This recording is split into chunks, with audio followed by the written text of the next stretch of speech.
এবার বড় দুঃসংবাদ পেল কার্যক্রম নিষিদ্ধ ক্ষমতাচ্যুত দল আওয়ামী লীগ।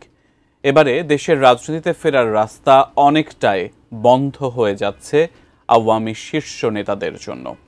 আওয়ামী লীগের সেই দুঃসংবাদের খবরে জানাচ্ছেন সহকর্মী আরিফ হাসান। বাংলাদেশের রাজনীতির সবচেয়ে প্রাচীন দল আওয়ামী লীগ। মুক্তিযুদ্ধে নেতৃত্ব দেওয়ায় দলটির বিভিন্ন কর্মকাণ্ড স্বাধীনতা পরবর্তী বিভিন্ন সময়ে প্রশ্নবিদ্ধ হয়। সেসব কর্মকাণ্ডের জেরেই ১৯৭৫ সালে সপরিবারে হত্যার শিকার হন শেখ মুজিবুর রহমান। এরপর দীর্ঘ সময় পর আবারও দেশের রাজনীতিতে ফেরে আওয়ামী লীগ। নেতৃত্বে আসেন শেখ হাসিনা। ১৯৯৬ থেকে ২০২৪ পর্যন্ত শেখ হাসিনার নেতৃত্বে ৫ বার ক্ষমতায় আসে আওয়ামী লীগ। ৫ বার প্রধানমন্ত্রী হন শেখ হাসিনা।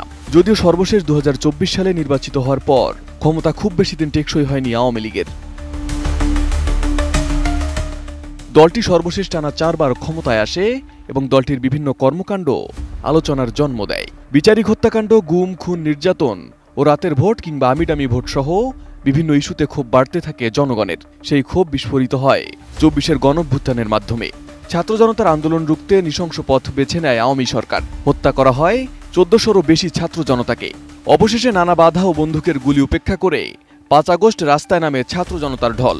তীব্র আন্দোলনে টিকতে না পেরে ভারতে পালিয়ে যায় শেখ হাসিনা। নেতাকর্মীদের অনেকে গ্রেপ্তার হলেও শীর্ষ অনেকে দেশ ছেড়ে পালিয়ে যান। এদিকে জুলাই হত্যাকাণ্ডের অপরাধে আওয়ামী লীগের বিচার চলছে আন্তর্জাতিক অপরাধ ট্রাইব্যুনালে। এর আগে আওয়ামী লীগের কার্যক্রম নিষিদ্ধ করে আদালত। জন্য বড় দুঃসংবাদ হল, ট্রাইব্যুনালে অভিযুক্ত কোনো নেতাই দেশের কোনো নির্বাচনে অংশ নিতে পারবেন না। মঙ্গলবার চিফ প্রসিকিউটর তাজুল ইসলাম জানান, আন্তর্জাতিক অপরাধ ট্রাইব্যুনালে অ্যাক্ট ১৯৭৩ সংশোধনীর অংশ হিসেবে এই সিদ্ধান্ত নেওয়া হয়। তাজুল ইসলাম জানান, কোনো ব্যক্তির বিরুদ্ধে আনুষ্ঠানিক অভিযোগ ট্রাইব্যুনালে দাখিল করা হলে তারা দেশের কোনো নির্বাচনে অংশ নিতে পারবেন না। যে আন্তর্জাতিক অপরাধ ট্রাইব্যুনাল আইন, ইন্টারন্যাশনাল ক্রাইমস ট্রাইব্যুনালস অ্যাক্ট 1973 আরেকটি সংশোধন হয়েছে। এই সংশোধনী যেটা আনা হয়েছে তার মূল বক্তব্যটা হচ্ছে, যে সমস্ত ব্যক্তির বিরুদ্ধে ফর্মাল চার্জ অর্থাৎ আনুষ্ঠানিক অভিযোগ যদি আন্তর্জাতিক অপরাধ ট্রাইব্যুনালে দাখিল করা হয়, তাহলে সেই ব্যক্তি বাংলাদেশের কোনো নির্বাচনে অর্থাৎ পার্লামেন্ট নির্বাচনে নির্বাচিত হওয়ার যোগ্য হবেন না, অর্থাৎ ইলেকশনে তিনি দাঁড়াতে পারবেন না। কোনো মেয়র বা লোকাল গভর্নমেন্ট ইনস্টিটিউশন যেগুলো আছে সেগুলোর মেয়র, চেয়ারম্যান ইত্যাদি এগুলো হতে পারবেন না, এবং কোনো সরকারি অফিস, পাবলিক অফিসে তিনি নিয়োগ পেতে পারবেন না। এই সংশোধনীটা করা হয়েছে এবং এটা একটা নতুন সংযোজন।